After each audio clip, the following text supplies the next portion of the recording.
बेंगलुरु के पलकेशी नगर के एमएलए ए श्रीनिवास मूर्ति ने एक बार फिर इत्तेहाद और भाईचारे की मिसाल कायम की है। माह रमज़ान के दौरान ए श्रीनिवास मूर्ति ने अपने हल्के में 20,000 खानदानों में राशन तकसीम करने का सिलसिला शुरू किया है। साबिक वज़ीर आला सिद्दरमैया, साबिक रियासती वज़ीर ज़मीर अहमद खान ने इस राशन तकसीम प्रोग्राम का इफ्तिताह किया।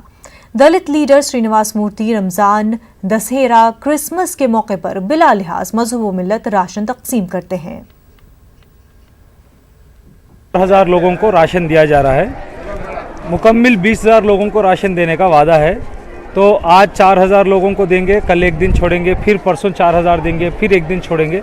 ऐसा सिलसिला हर एक वार्ड में, 7 वार्ड आते हैं कॉन्स्टिट्यूंसी में, हर 7 वार्डों में, हर एक वार्ड में ये राशन देने का इंतज़ाम हमारे एमएलए ने किया है। और इधर हिंदू, मुसलमान, सिख, ईसाई सब लोग हमारे एमएलए के पास एक ही मोहब्बत करने वाले हैं। सबको वो एक ही नज़र से सबको देखते।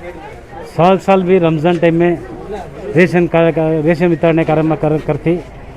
ये बार कोविड-19 आको है, ये देश में पूरा देश में आको है। उस तरफ से पूरा देश में हमारा पुलकेशन कॉन्स्टिट्यूंसी में हमें रोज़ 10-10 हज़ार खाना बट रहा है। और ये 20,000 पैकेट कर को आज रेशन किट कर को पूरा को हिंदू, मुस्लिम, क्रिश्चियन सभी एक कर को हमें मोबाइल बुल को सबको मिला को दे रहा है। ये कार्यक्रम ने हमारा कॉन्स्टिट्यूंसी का president, block president, party leaders, councillor सभी मिलकर कर रहा है। और हमारा सिद्धरामैया साहब भी आया था, सीएलपी लीडर, और हमारा जमीर भाई भी आया था, और एक कृष्णप्पा भी एक्स मिनिस्टर आया था। ये प्रोग्राम में कर को और रोज को 3-3 हज़ार, 4-4 हज़ार बढ़ रहा है। और सभा नहीं, फिर जुमा को बढ़ रही। माह रमज़ान का आखिरी अशरा शुरू हो रहा है और ईद के करीब आ रही है, लेकिन इस बार कोरोना की वबा ने फासले और दूरियां पैदा कर दी है। बेंगलुरु की अदीबा सबीहा जुबैर ने दिलकश और दिलचस्प अंदाज में हालात को बयान किया है। आप सबसे हमारी यही गुजारिश है कि इस ईद सईद के मौके पर अपनी खुशियों को अपने हद तक महदूद रखिए। शॉपिंग न करें, ख़रीदारी न करें, क्योंकि जान है तो जहान है। अगर आप सेहतमंद हैं तो सलामत हैं, और अगर आप सेहतमंद नहीं हैं, खुदा न खास्ता, तो आपकी सलामती के साथ आपके अहल खाना की सलामती भी ख़तरे में है। कोरोना वायरस से बचे रहें। अपने अजीज़ों का, अपने दोस्तों का, अपने पड़ोसियों की सेहत का ख्याल रखें, क्योंकि खुदा जो ख़ुद मोहब्बत है वो कितनी देर देखेगा। तड़पता अपने मज़हर को नहीं वीरान रखेगा वो बाज़ार और मस्जिद को। खुदा को रहम आना है, खुदा को रहम आएगा। फ़कत तुम हौसला रखना, ज़रा सा फासला रखना, झुकाकर सर को सज्जे में खुदा से राब्ता रखना। कोरोना से मुकाबले में तिबी अमला और सिक्योरिटी एहलकार पेश है। आईटीबीपी के जवान भी लॉकडाउन के निफाज के लिए कोशा है और कंटेनमेंट एरिया में तैनात हैं। फ़राइज़ की अंजामदही के दौरान कई जवान कोविड से मुतासिर हुए हैं, जिनका इलाज मुख्तलिफ अस्पतालों में चल रहा है। हमारे नुमाइंदे शंकर आनंद ने आईटीबीपी के डीजी से इस मामले पर बात की। आइए देखते हैं।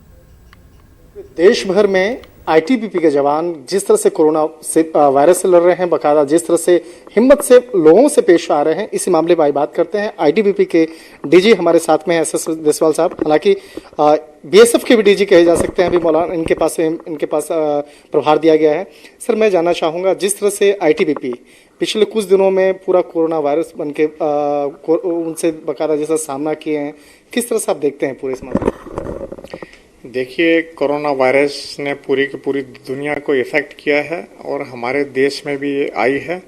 तो इसमें सरकार के लेवल पे, पूरे के पूरे सामाजिक देश के लेवल पे सारे इंस्टीट्यूशंस ने बहुत ही इफ़ेक्टिव और अच्छे तरीके से इसको हैंडल किया है, जिससे हम बहुत कम नुकसान होने दिए है सारे के सारे अरेंजमेंट से। हमने विद इन फोर्स भी जितना भी प्रोटोकॉल है कोविड का, उसका बहुत ही अच्छी तरह स्ट्रिक्टली फॉलो किया है।